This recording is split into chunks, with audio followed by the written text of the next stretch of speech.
Hey Harmonizers, welcome to part 2 of King's first time going to an off-site obstacle park. Hopefully you guys enjoyed the first video where you got to see how he was pretty frozen and it took him a long time to warm up to the idea of doing some obstacles.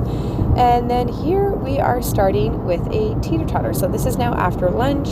He's gotten to go into his little stall pen, eat some grass, have a bit of a breather, and then now we're back out in the obstacle park. And he's got his little wraps on, so I decided to put some boots on him. We have not trained on a bunch of teeter-totters. I think he's only done maybe 1 or 2 at my place. It's not something we do very often because we just don't have them set up a lot of the time. So I thought, let's do it on the ground. Let's put his boots on so that way if he falls off or scrambles or something, I want to make sure that he doesn't hurt his little legs and he stays happy and feeling confident. He is definitely a horse I would describe as a gangly young thoroughbred. He's very leggy, so I thought that would be a safer way to introduce him to that. And then I also thought I would do the backup from the ground as well, because he was feeling very stressed in the morning, and when you're feeling stressed and anxious, if you start to do a lot of backup, it can provoke them to be even more anxious because it causes them to feel more claustrophobic. So I thought, well, I'll just do it from the ground so that way it's less stressful, but also I haven't had a chance to practice a lot of backups with him. We've been focusing on other things like working on our counter canter and our bridleless, and I just haven't been setting up back throughs to go between. So this was a bit new and different for him to go to, and it's a little bit intimidating because there's this big giant rock off to the side, and then there's the poles, or they're actually kind of like railroad ties that the horse is back between. And so he's going really slowly. I had to kind of let him think about it for a second, and then once he realized what I was asking and he was given the time to process, then he backs in between it pretty nicely there. And then I paused to give him a reward, and then we just go very slowly. You don't really want to rush a horse through when they're learning to back through something. You can see I kind of backed him up into the corner. I'm going to give him a cookie, and I'll let him finish that for a second, and then I'll try to turn his hip and move the rest of the way. So we're trying to think one step at a time, moving his body parts, not too quickly, because there you can see he almost spun his hip too much and he almost ended up on the wrong side of the pole there. So I just had to kind of reposition him, back him up, make sure his booty is past the next pole, and then back him up into the next side. And it is kind of a scary thing. There's that garden in the middle of this back through that has a fake horse statue, and it has a bunch of flowers and everything. So, there's stuff to look at. It's a little intimidating. He's not using 100% of his brain power yet. I usually tell people when you take a horse off-site for the first time, you've got 10% brain power, and then as your horse goes off-site more and more, you start to have more brain power. And King has been off-site a little bit with me, but not a lot, and this is the first obstacle park off-site. So I would say he's probably giving me maybe 60% brain power in this moment. I'm just giving a guesstimate here. And what I mean by that is he's a little bit stressed, a little bit worried. So compared to what I know he could do at home and how he would handle things, he's not handling them as well, but he's still doing a really good job. It's not like he's rearing or trying to run away or bolt or anything like that. He's just taking a little bit longer. He's not being as precise with where he's going with his booty. So we completed that one back through, and then now there's another back through here. It's a different one. It's a taller one. And so I decided we'll just kind of keep heading on into that one there. And now you can see he's giving me even more brain power because he just backed right into that really nicely. I felt like that was the same kind of level of confidence as what I would have at home doing something new like this. And then we're able to turn the corner. He has to kind of think about it a little bit, and then he backs up the rest of the way. So that went pretty smoothly there. You can see there's a mailbox, there's more rocks, so there's stuff to look at. It's very claustrophobic for the horses because it's right on either side of them. There's things going on. So he did that really, really well. And then there's this pole here for sideways. So I thought I'd give this a little bit of a go.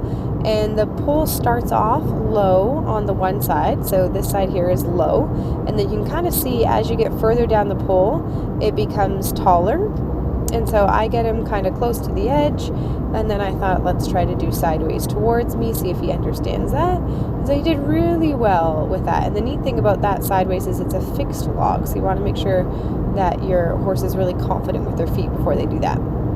So then I go ahead and I get on King, and I'm like, all right, we're going to do things that we did when we were on the ground. So here's me asking for the backup, and you can see he's a bit stressed. So see that kind of head tossing a little bit there? That's him being a little bit stressed about it. But he backs up into that back through. I'm going to offer him a cookie there. And this is the important thing, is that I'm not necessarily trying to do the whole obstacle all at once. Even though this is an L-shaped back through, we back into the L, he gets his cookie, and then I'm going to concentrate on asking him to make that turn with his booty and getting him to back the rest of the way out. And you can see he got a little reassuring scratch there as he started to make his turn, because I want to make sure he knows he's doing what I want him to do. Got to be really careful that you don't just start these obstacles and thinking, all right, I'm going to get the whole thing done and expect my horse to be able to finish all of this. Oops, sorry guys.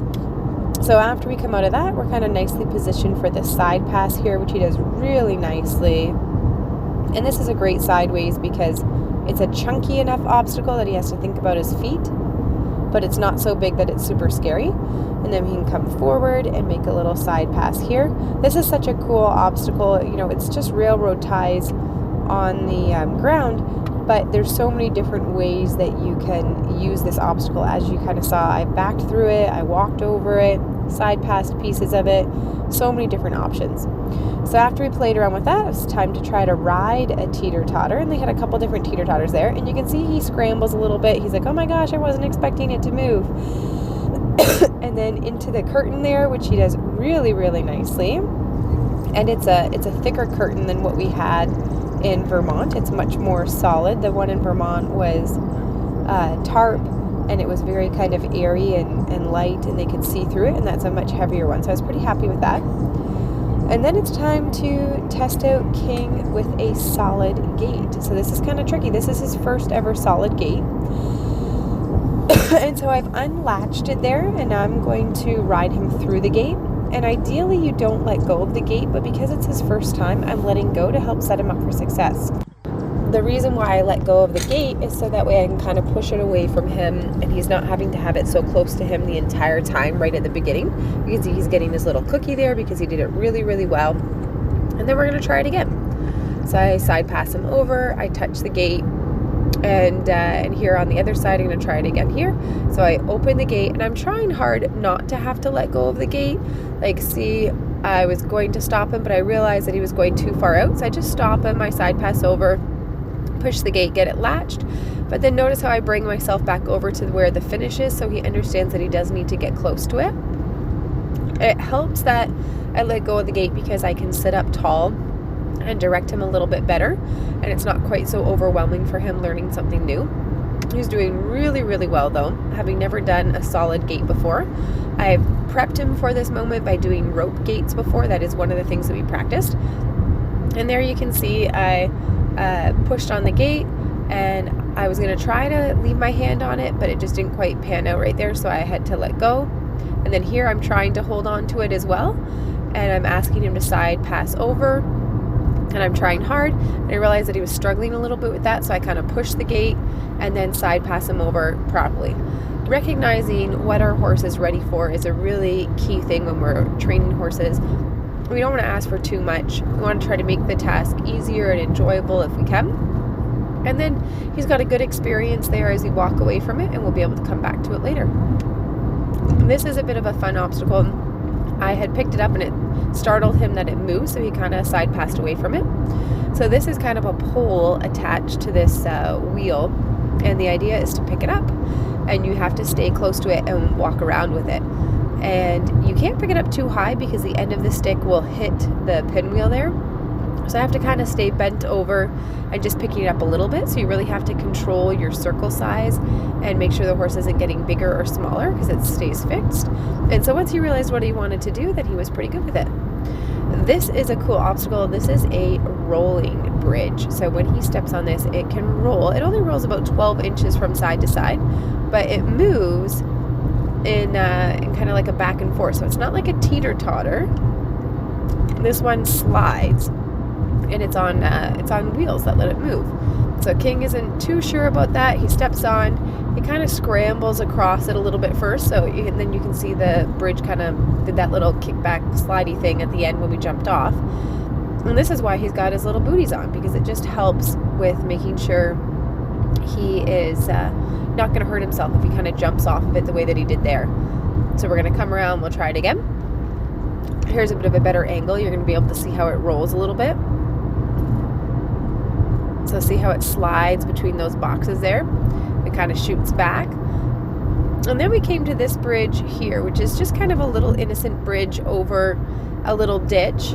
And I really didn't want to have to get off here, but you might be able to see there's a bit of a storm brewing in the background there. And I can see the storm is going or coming, and we can hear that thunder is coming. So I'm like, you know what? I don't have time to be patient. So I got off and I walked him over it a couple times, and then I got back on and rode him over it. We don't have footage of me leading him over it. I'm not really sure what happened. I think the person who was filming went to go help somebody else get their horse put away, but then I was able to ride over it confidently. So getting off your horse is always an option that you can use, and it depends on how much time you have, how much confidence you have. And in that scenario, I felt like I didn't have enough time to wait for him. So here we are doing the log obstacle, and that wraps up session 2, except for the water box, which I'm going to save for our video tomorrow. Thanks for watching.